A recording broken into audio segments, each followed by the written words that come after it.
America has had 59 presidential elections. Out of these elections, some have been rather unremarkable. Others have been historic landslides that have been cemented in American history. On the other extreme, there have been those that have been razor close and have been subject of much controversy. Today, we are covering the top 5 closest elections in American history. Number 5. The election of 1960, John F. Kennedy versus Richard M. Nixon. In the election of 1960, John F. Kennedy won the presidency by 303 electoral votes. While at face value, the margin of Kennedy winning by 303 to Nixon's 219 votes, it appears to be a fairly sizable gap by today's standards. However, when looking at the margins of victory, Kennedy only won the popular vote by 120,000 votes. While we view the state of Illinois as a solidly blue state by today's standards, in 1960, this was not the case. Looking at Illinois, a swing state in this election, Kennedy narrowly won the state by just 0.18%, or roughly 6,000 to 7,000 votes. This would be the last time a Democratic candidate for president would win the state by a single-digit margin. In this election, third-party candidate Harry Byrd would also snatch 15 electoral votes from both Kennedy and Nixon. Although these 15 electoral votes seemed to be a potential grab for Nixon, it is most likely that a majority of these votes would have swung for Kennedy. Number 4.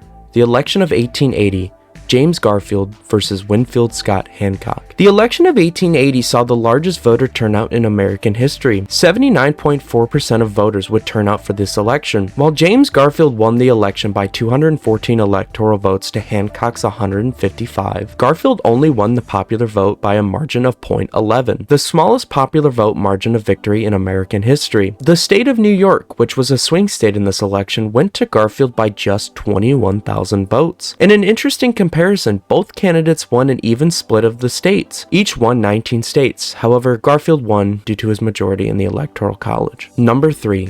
The election of 2000, George W. Bush versus Al Gore. For many, the election of 2000 still serves as a fairly recent memory. This election was determined by just one state, the state of Florida. While originally some media outlets called the state for Al Gore, as the night progressed, Bush took the lead by just a few hundred votes. Gore had called Bush to concede. However, as the night progressed, the margins thinned even more. Gore retracted his concession, and due to the close margins in Florida, Florida state law required a recount. After subsequent recounts, the margin of votes had further narrowed to Bush being ahead by just 573 votes. The decision of who would win was taken to the Supreme Court, and in a landmark 5-4 decision, further recounts were deemed unlawful, and Bush was declared the victor. Bush would lose the popular vote, and the final electoral tally would be Bush 271 to Gore's 266 electoral votes. Number 2. The election of 1876, Rutherford B. Hayes versus Samuel J. Tilden. This was the closest electoral margin of victory in American history. Rutherford B. Hayes won by 185 electoral votes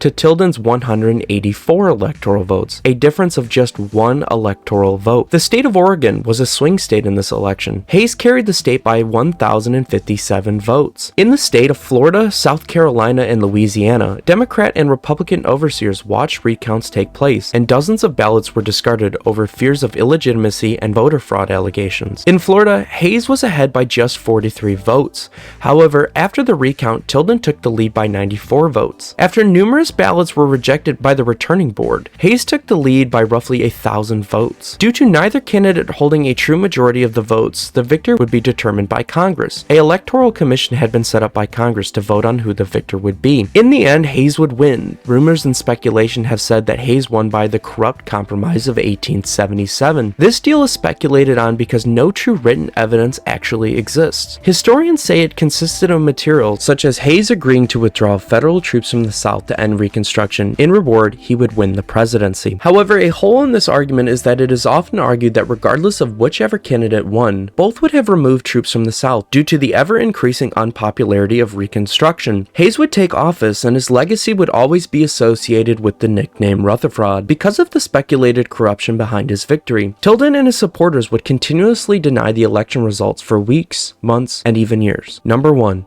The election of 1824, John Quincy Adams versus Andrew Jackson. John Quincy Adams would win the election, however would not win with either a lead in the Electoral College or the popular vote. Adams won 84 electoral votes and would receive 32.7% of the popular vote. Jackson would hold a 99 electoral sum and would win the popular vote by over 7%. He received a total of 40.5% of the popular vote. This is the smallest popular vote percentage of any president to win a presidential election, and the only election where the candidate who won the most electoral votes did not win the presidency. However, because neither candidate won a solid majority of the electoral votes, this election would be decided by the House of Representatives. This election drew much controversy. Adams' victory was attributed to what is widely called the corrupt bargain. It is believed that Adams had negotiated with Speaker of the House Henry Clay to persuade Congress to elect Adams. In return, Adams would guarantee Clay a spot as Adams' Secretary of State. Jackson's supporters were outraged, and this loss would fuel Jackson to come back strong in the next election. Do you agree with my list? If not, please leave a comment and I would love to hear why you do not agree. If you enjoyed this video, please consider liking, subscribing, and even sharing. I hope you enjoyed this video and I will see you in the next one.